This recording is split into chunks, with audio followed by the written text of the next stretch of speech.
جو برابر کا شخص ہو محبت میں وہ جو دیتا ہے آپ اس کے مقابلے میں اس کو وہی دیتے ہیں. رشتہ داریوں میں چلتا ہے, شادی پہ کسی نے سلامی دی تو آپ کہتے ہیں کہ ٹھیک ہے جب اس کا وقت آئے گا تو میں بھی دوں گا, تو آپ 100 روپیہ زیادہ دینے کی کوشش کرتے ہیں کہ میں اس سے جو ہے وہ بڑھ کر کے دوں. تو برابر میں تو یہی ہوتا ہے, تحفہ دیا تو مقابلے میں تحفہ دیا. لیکن ایک غریب آدمی ہے, اس کو ایک امیر آدمی اس کی ضرورت کو پورا کرتا ہے, تو وہ اب کہے کہ میں بھی اس کو دوں تو وہ کہاں سے دے گا؟ تو پھر وہ کیا کرے گا؟ وہ اس کو اس کے بدلے میں دعائیں دے گا, کیونکہ وہ اس پیسوں کے بدلے میں وہ اس کو کچھ نہیں دے سکتا, دعائیں دے سکتا ہے. تو جو برابر کے ہوں وہ تو تحفے کے بدلے میں تحفہ دیتے ہیں. اللہ نے نعمتیں عطا کی اور ہم اس کے بدلے میں اس کو کوئی نعمت دے سکتے ہیں؟ وہ تو محتاج نہیں اور نہ ہم دے سکتے ہیں. تو پھر کیا کہا؟ احب اللہ لما یرزقکم من نعمہ, وہ تمہیں نعمتیں دیتا ہے تو محبت کیا کرو اس سے. یہ تقاضا ہے کہ تم اس سے پیار کرو, اور یہ محبت شکرانے کی صورت ہوگی, شکرانے کا رنگ ہوگا. اس نے تمہاری محبت کے بغیر تم سے محبت کی, تمہیں تخلیق کیا, تمہارے مطالبے کے بغیر تم کو نعمتیں دی, اب تم سے کہا کہ تم بھی اب پیار کرو. اب جب تم پیار کیا تو یہ اس کا بدلہ کیا ٹھہرا؟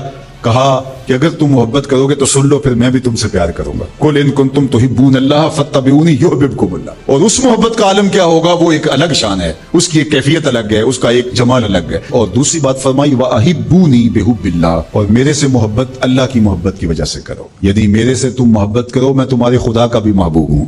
تو اللہ کی محبت کا نتیجہ اور اللہ کی محبت کا تقاضا یہ ہے کہ تم مجھ سے محبت کرو. اور حضور کی محبت امت پر لازم اور ضروری ہے, عقلاً بھی اور شرعاً بھی. فطرت بھی اس کا تقاضا کرتے ہیں کہ حضور سے محبت کی جائے. اب تیسری بات جو حضور نے ان کے بعد ارشاد فرمائی, وَأَحِبُّ أَهْلَ بَيْتِي بِحُبِّي, اور میرے اہل بیت سے میری وجہ سے پیار کرو. تقویٰ کی وجہ سے, طہارت کی وجہ سے, نمازوں کی کثرت کی وجہ سے, علم کی وجہ سے.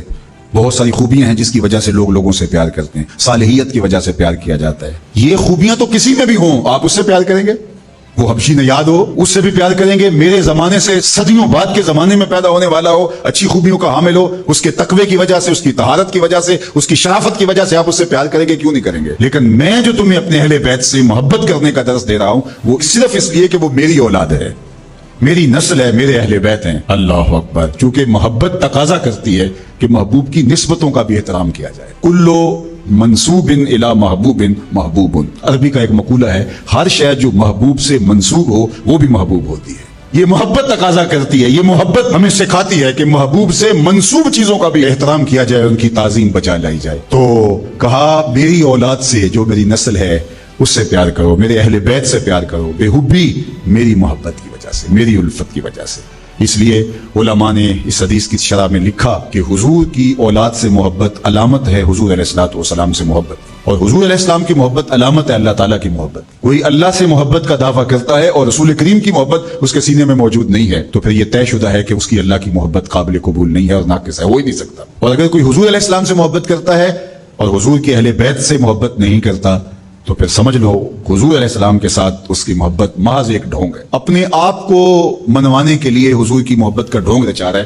حقیقی محبت حضور کے ساتھ اس کو ہو ہی نہیں سکتی اگر حضور کی اطرت کے ساتھ محبت, حضور کی اولاد کے ساتھ محبت نہیں ہے. اور اسی طرح یہ بات بھی سمجھ لیں کہ حضور کے اصحاب سے محبت یہ تقاضا ایمان ہے. اگر صحابہ کا ذکر قلب کی تکلیف کا سبب بنتا ہے اور طبیعت میں گھٹن پیدا ہوتی ہے, تو پھر سمجھ لو کہ حضور علیہ السلام سے جو محبت کا رشتہ ہے, حضور علیہ السلام سے جو الفت کا ربط ہے, وہ بہت کمزور ہے اور محبت قابل قبول ہی نہیں ہے حضور کی اگر اصحاب رسول سے پیار نہیں. حضور کے مشکات نبوت سینہ نور سے پھوٹنے والی کرنیں ہیں اصحاب رسول صلی اللہ علیہ وآلہ وسلم.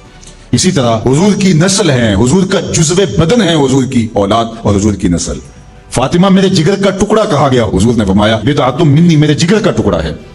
اور حسنین کریمین کے لیے حضور نے کہا کہ یہ میرے بیٹے ہیں, ابنی ھذا سید, یہ میرا بیٹا ہے. حضور علیہ الصلوۃ والسلام کی نسل حضور کی شہزادی حضرت سیدہ زہرا پاک سلام اللہ علیہا کی طرف سے جاری ہوتی ہے, اور حضور کی اولاد ہے, اور حضور نے ان کو اپنا بیٹا قرار دیا, اپنے سبت قرار دیا, اور ان کو حضور سونگتے تھے, چومتے تھے. اللہ اکبر. ان کے گلے چومتے, پیشانی چومتے. اور حضرت امام حسین رضی اللہ تعالی عنہ کے لیے تو جو پیار زمانے نے دیکھا وہ تو ایک انوکھا پیار تھا.